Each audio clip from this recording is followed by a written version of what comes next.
Hi welcome back to my YouTube channel. I am Kanak teacher, I am C inter student. तो आज इस video में हम लोग बात करेंगे कि मैंने कौन कौन सी गलतियाँ की थी अपने सी एंटर के टाइम पे जो आप लोगों को नहीं करना चाहिए, और उससे आप बोथ ग्रुप साथ में भी दे पाओगे अगर आप प्लान करें, और अगर सिंगल ग्रुप भी दे पाओगे तो आपका सब चीज़ बहुत अच्छा जाएगा। सो आपको दूसरों के मिस्टेक से सीख लेना चाहिए कि आप वो सब मिस्टेक्स को नहीं करो। तो सबसे पहला मिस्टेक जो मैंने किया था वो मैं एक दिन में 4 सब्जेक्ट से लेक्चर्स देखती थी, और हर एक लेक्चर्स रहता था 2.5 घंटा का। एंड उसको कंप्लीट करते करते मेरे को टाइम ही नहीं मिलता था कि मैं कुछ भी रिवाइज़ करूँ। मेरा ऐसा रहता कि सुबह उठो, एक लेक्चर देखो, उसके बाद नाश्ता वगैरह, फिर वापस दूसरा लेक्चर देखो, फिर लेक्चर देखो, ऐसे ही मेरा रहता था। तो मेरे को टाइम ही नहीं मिलता था कि मैं कुछ भी रिवाइज़ करूँ। जो मैंने क्लास में पढ़ा वो मैं इसको छोड़ देती थी कि ठीक है 3-4 महीना बाद, और जब अगस्त आएगा, जैसे मेरा नवंबर में अटेम्प्ट था, तो अगस्त आएगा तब रिवाइज़ करूँगी। अरे नहीं यार, वो मेरे को समझ आया कि वो बहुत गलत अप्रोच था।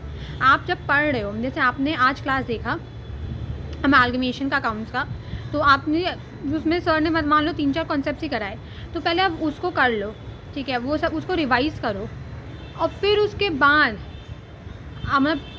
बाद आप दूसरा सब्जेक्ट का दूसरा लेक्चर देखो। वरना मेरे में क्या होता था, मेरे को ऐसा होता था कि अमालगमेशन है मान लो, तो उसमें टोटल 10 लेक्चर होगा, तो मैं 7th या 8th में लेक्चर में होंगी, तो मेरे को क्या लगता था कि क्या करते हैं ना कि आज पूरा ही लेक्चर्स को ख़त्म कर लेता है, तो एक चैप्टर अमालगमेशन हो जाएगा। तो मेरा एक दिन में लेक्चर्स का आप देखो क्वांटिटी कितना बढ़ जा रहा है। When I am watching amalgamation का ही 3 लेक्चर्स, और बाकी मैं और 4 लेक्चर्स देख रही हूँगी और दूसरे सब्जेक्ट्स का, तो आप देखो मेरा क्वांटिटी कितना बढ़ जा रहा है। कहाँ मैं सेल्फ स्टडी करूँ, कहाँ मैं चीज़ों को रिवाइज़ करूँ, मेरे पास कोई टाइम नहीं बच रहा था। फर्स्ट चीज़ जो आपको नहीं करना चाहिए वो था कि आपको लेक्चर्स को बहुत ज़्यादा दिन में नहीं देखना चाहिए। मतलब ये कंप्लीटेशन के पीछे मत भागो, ढंग से कंप्लीटेशन के पीछे भागो। तो इसीलिए आप एक लेक्चर्स को देखो, उसको समराइज़ करो, उसको रिवाइज़ करो, रिकॉल करो, रिकलेक्ट करो, then move to second lecture, उसको वॉच करो, रिवाइज़ करो, रिकॉल करो, रिकलेक्ट करो, देन मूव टू नेक्स्ट। ऐसे करोगे आप, और इसके पीछे मत भागना कि यार 2 लेक्चर ही और है, इसके बाद ये चैप्टर खत्म हो जाएगा, आज ही इसको भी निपटा लीजिए, फिर बाकी लेक्चर्स भी देखूँगी। नहीं, एक एक करके ही देखो, जैसे सोचा है उस हिसाब से ही करो, ठीक है। सेकेंड वाला चीज़ जो मैंने गलती किया था, जो मैंने पहले भी बताया कि मेरा रिवाइज़ नहीं हो पाता था। लाइक आपको ऐसा नहीं करना कि आपको हर एक चीज़ को मगअप करना भी नहीं। आप वैसे भी प्रैक्टिकल सब्जेक्ट से स्टार्ट करोगे तो आपको मगअप का वो है ही नहीं ज़्यादा, पर आपका ये भी नहीं हो पा रहा था कि आप उस कॉन्सेप्ट को भी रिकॉल कर पाओगे और देख लो कि हमारे दिमाग में सेटल भी हुआ है या नहीं।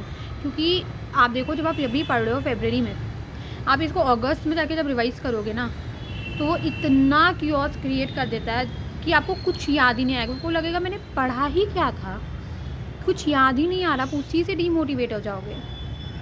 मेरे को याद है मेरे टाइम पे मैंने जो पढ़ा था मेरे को उस टाइम पे याद ही नहीं आ रहा। मेरे को लग रहा था ये मैंने पढ़ा ही क्या है, मुझे कुछ याद ही नहीं आ रहा, क्या ही फ़र्क पड़ रहा है। तो इसीलिए आप अगर अभी लेक्चर्स देख रहे हो, थोड़ा टाइम लो, टेक योर टाइम, उसको रिवाइज़ करो।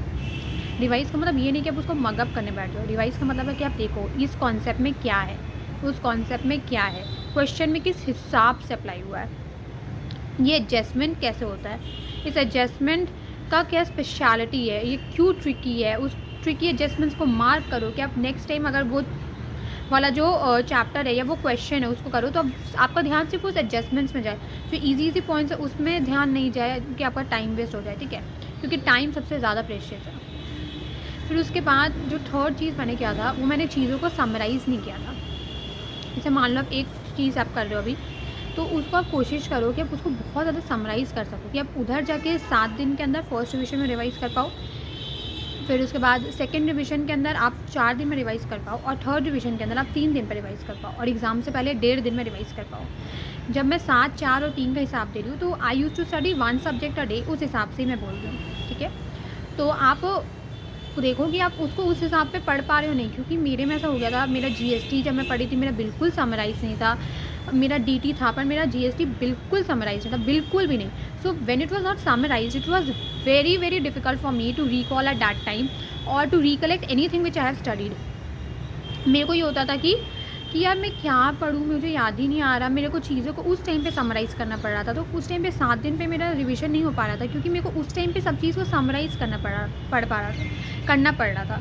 इफ़ मैं यहीं पे कर लेती पहले जब मैं पढ़ रही थी फर्स्ट टाइम ही, तो मेरे लिए आसान भी होता है, क्योंकि मैं उसी टाइम पढ़ी हूँ। मैं उस टाइम कितना टाइम लगता है उसका नोट्स वगैरह करने में, है ना। पर उस टाइम पे करने में उनको फिर से पढ़ना पड़ रहा है, उसका नोट्स देखना पड़ रहा है, क्या इंपॉर्टेंट है, उसको छोटा छोटा करके लिखना पड़ रहा है, तो बहुत ज़्यादा टाइम चल जा रहा था। और फिर उसको लर्न करो तो बहुत ज़्यादा मेरा टाइम चल जा रहा था।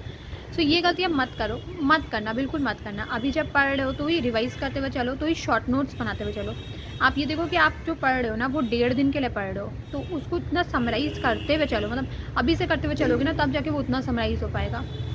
जैसे मेरे साथ ये डिफ़िकल्टी हुआ था लॉ के टाइम पे, मेरा ना 2 चैप्टर रिवाइज़ नहीं हो पाया था एग्ज़ाम से पहले मैंने उसे इतना बार पढ़ा था, मतलब बहुत बार मैंने रिवाइज़ किया था, पर एग्ज़ाम से पहले ना मेरा 2 चैप्टर नहीं हो पाया था। एक मैनेजमेंट एंड एडमिनिस्ट्रेशन, एक इंटरप्रिटेशन स्टैट्यूट्स, और उससे इतना क्वेश्चंस आया था। दो आई गॉट 64, बट उससे बहुत सारे क्वेश्चंस आए थे। कुछ कुछ मेरे को पुराना रिकॉल हो गया था, बट वो देखो आपकी 2 मैंने लॉ इतना पढ़ा था, मैंने बहुत टाइम दिया था लॉ के अंदर, पर एग्ज़ाम से पहले अगर मैंने सब चीज़ नहीं पढ़ा था तो मैं सब चीज़ रिकॉल नहीं कर पाई थी। तो इसलिए आपका मेन फोकस होना चाहिए था कि आप 1.5 दिन में उसको रिवाइज़ कर पाओ, इतना आपको उसको समराइज़ करना है, ठीक है। फिर उसके बाद आई विल शेयर विथ मैं लॉ का भी एक वीडियो लेके आऊँगी कि आप नोट्स को किस हिसाब से बना सकते हो, कैसे कर सकते हो, ठीक है। वो सब मैं आपको लेके आऊँगी। मैंने बहुत सारे नोट्स बनाए थे लॉ में, जिसके लिए मेरे को हेल्पफुल हुआ था उस सबको रिवाइज़ करने में और एग्जामिशन लेके आने में। तो देखो ये वाला थर्ड गलती था कि आपको चीज़ों को समराइज़ करते हुए चलना है, अभी से करते हुए चलो, बाद के लिए मत छोड़ो। Procrastination is a very very bad thing, ठीक है। तो आप ये करते हुए चलोगे। फोर्थ चीज़ जो पर्सनली मेरे को लगा कि आप अगर कुछ भी रूटीन फॉलो करें ना तो उस पर स्टिक टू डैट। संडे को जाके कहीं भी जाना उस संडे को जाओ, मंडे टू सैटरडे अपना रूटीन पे स्टिक करो, पढ़ाई करो उसी हिसाब से। अगर कोई दोस्त बुला रहा है तो मना कर दो, अगर कुछ और काम आ रहा है मना कर दो, कहीं फैमिली फंक्शन में जाना है मना कर दो।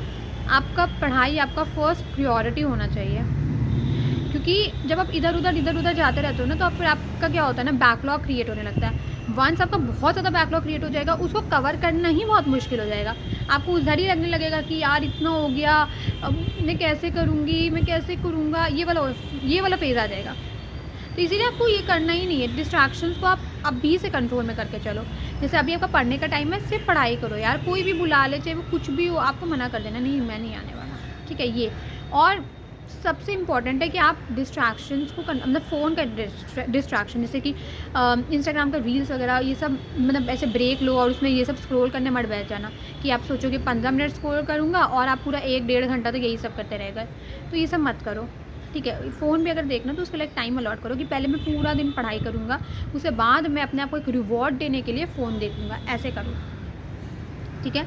और फिर उसके बाद आता है आपका 5th वाला पॉइंट, जो सबसे ज़्यादा इम्पॉर्टेंट है कि आप जो है ना, जैसे मेरे में क्या हुआ था, मेरा बहुत अच्छा पढ़ाई चल रहा था मई तक, मेरा ग्रुप 1 का 3 सब्जेक्ट कंप्लीट भी हो गया था, तो मेरा बहुत अच्छा पढ़ाई चल रहा था। पर उसके बाद मेरे को नानी घर जाना पड़ा। मैंने अपने पेरेंट्स को मना किया था, बट यार ठीक है चलो चलो। मेरा 20 दिन उधर वेस्ट हो गया, और जो मेरा 20 दिन उधर वेस्ट हुआ ना, वो मेरा फिर कवर अप हो ही नहीं पाया। मेरा 2 ग्रुप का इतना ज़्यादा वो स्ट्रेस हो गया था, इतना एंजाइटी हो गया था मेरे को। तो इसीलिए आप इधर उधर फैमिली फंक्शंस में ज़्यादा दिन के लिए या इधर उधर लोगों से मिलना को थोड़ा अवॉइड करो और पढ़ाई पे ज़्यादा फोकस करो, ठीक है। और लास्ट वाला पॉइंट ये होगा कि आप जो है वो अपने ऊपर बिलीव रखो कि हाँ मैं कर लूँगा या हाँ मैं कर लूँगी, क्योंकि अगर आप पे बिलीव नहीं होगा ना तो आपका नहीं हो पाएगा। अगर आप कंपेयर करते रह जाओगे कि मेरे दोस्त ने ये कर लिया, मैंने ये नहीं हुआ, उसने तो मेरे बाद स्टार्ट किया था फिर उसका ये हो गया, मेरा ये नहीं हुआ, क्योंकि मैंने ये सब किया था और मेरे को उसके बाद बहुत स्ट्रेस हुआ था, बहुत ज़्यादा फियर हुआ था। मेरे पास एक मेरी मम्मी थी, मेरे अच्छे फ्रेंड्स थे जो मेरे को समझाते थे, बट बहुत ज़्यादा स्ट्रेस क्रिएट हो जाता है, बहुत ज़्यादा। तो आप कंपैरिजन बिल्कुल मत करना, अपने ऊपर बिलीव रखना, ये सबसे ज़्यादा इंपॉर्टेंट है। और आप जो भी चीज़ प्लान की हो उस पर स्टिक करना और अपने ऊपर बिलीव रखनी कि आप जो भी किए हो वो सही किए हो। और अभी तक आप इतना आगे तक आए हो ना, तो आगे भी आप जो कर रहे हो वो अच्छा कर रहे हो, बट इस बिलीव के साथ चलना, ठीक है। और कंपैरिजन वाला साइकिल में बिल्कुल मत चलना यार। अपने जो अगर आपके कोई टॉक्सिक या नेगेटिव फ्रेंड्स है उनसे मत बात करो। मैंने ये गलती बहुत ज़्यादा की है और मेरे को इस वजह से बहुत स्ट्रेस होता था। उन लोगों से मत बात करो। जो आपके पॉजिटिव है, जो आपको समझते हैं, उनके साथ रहो, उनके साथ शेयर करो, ठीक है। और ये सब कंपैरिजन वाला साइकिल से बस निकल जाना और अपने ऊपर एक बिलीव रखना कि यार मैं कर लूँगी, ठीक है। And that's it for this video. Do like and subscribe to my YouTube channel. और अगर आपका कोई भी और डाउट है तो do put that in the comment box and thank you.